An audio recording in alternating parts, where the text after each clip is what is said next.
precisa ser dito que de certo modo, todos os discípulos traíram e negaram a Cristo nessa noite. Todos os discípulos, cada um a seu modo, traiu Jesus, negou Jesus nessa noite de Páscoa. Todos aqui foram reprovados, todos. Por exemplo, no capítulo 14, veja o verso de número 43. Começa com Judas. E logo, enquanto Jesus ainda falava, chegou Judas, um dos 12, e com ele uma multidão com espadas e porretes, vinda da parte dos principais sacerdotes, escribas e anciãos. Agora veja o verso 50. Então todos o deixaram e fugiram. Agora veja o verso de número 72. E no mesmo instante o galo cantou pela segunda vez. Então Pedro se lembrou da palavra que Jesus lhe tinha dito: antes que o galo cante 2 vezes, você me negará 3 vezes. E caindo em si, começou a chorar. Veja, todos tiveram a sua parcela de culpa na traição de Cristo. Todos. Todos foram reprovados. Entretanto, aqui no verso 19, cada um queria ter a certeza de que a acusação não caía sobre si. Então surge aqui uma pergunta muito intrigante. Pastor, se todos de certo modo traíram Jesus, por que não foram todos se enforcar? Porque todos negaram e nem todos foram condenados eternamente. Por quê? Qual a razão? E eu concordo com você. É verdade. De certa forma, todos negaram a Cristo, a gente acabou de ver. Mas nem todos eram filhos da perdição. Nem todos eram filhos da perdição. E aqui eu quero lhe mostrar o que significa ser o filho da perdição.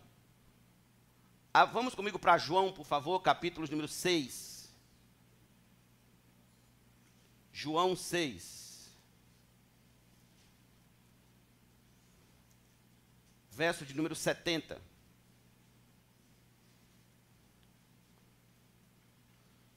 Lembrem que aqui Jesus tinha multiplicado pães e peixes. Jesus então pregou um sermão duro, dizendo que eles só seguiam a ele porque ele dava comida.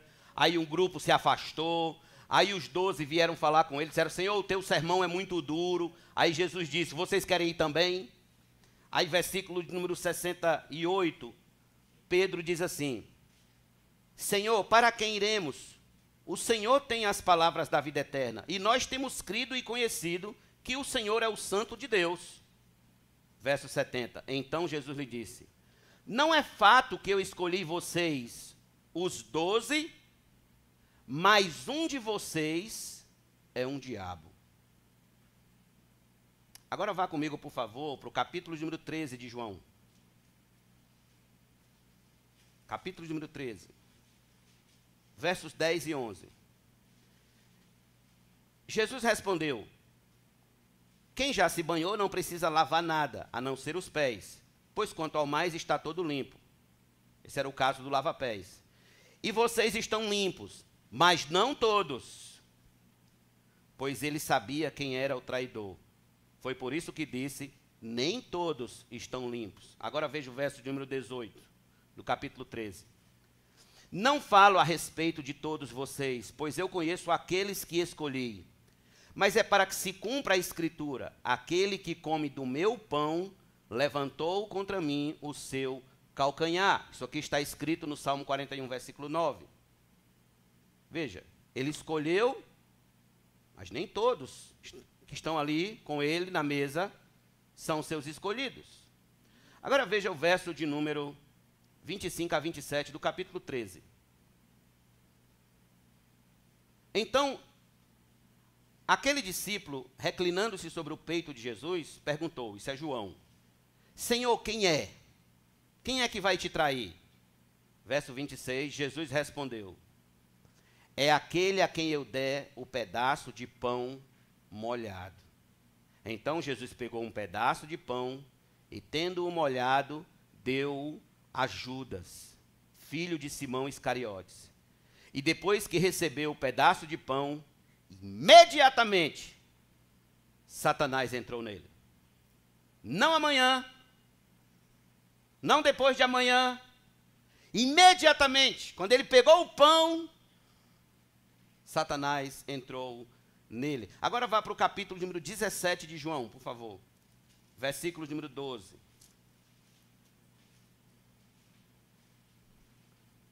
Jesus está orando e pede a Deus o seguinte: quando eu estava com eles, guardava-os no teu nome, que me deste.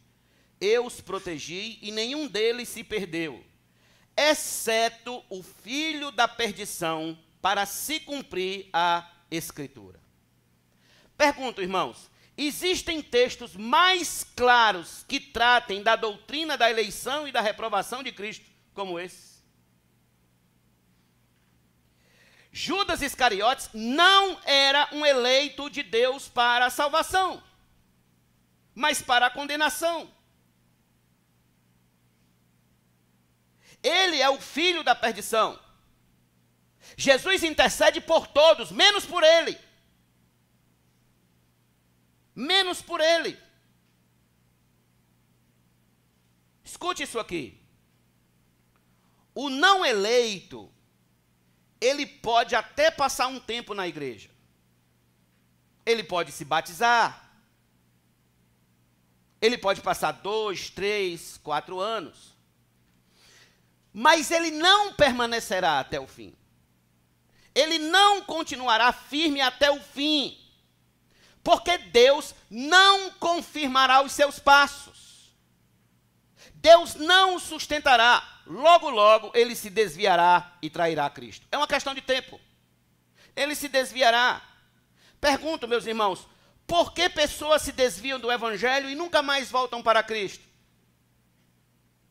Por que jovens que são criados na igreja, com os pais, trazendo para os cultinhos, etc., quando ficam adolescentes, quando ficam jovens, se desviam de Cristo, se desviam do Evangelho e nunca mais voltam e morrem em seus pecados? Por quê?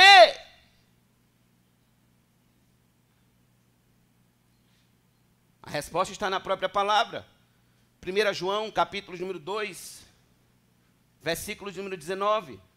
João deixou bem claro. Eles saíram do nosso meio, mas não eram dos nossos, porque se tivessem sido dos nossos, teriam permanecido conosco. Mas eles se foram para que ficasse manifesto que nenhum deles é dos nossos. Todos que traem Cristo são anticristo. Judas era um anticristo. Todos que negam a Cristo, todos que abandonam a Cristo, todos que rejeitam a Cristo, são anticristo.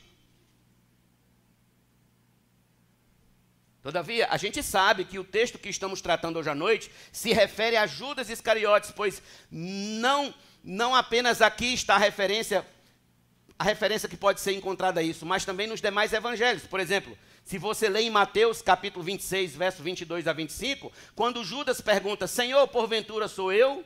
Jesus então confirma: você acabou de dizer. Acredita-se que esta pergunta de Judas, em Mateus, ela tenha sido à parte, somente ele e nosso Senhor, o que por sua vez nosso Senhor confirma, deixando claro que ele era o traidor.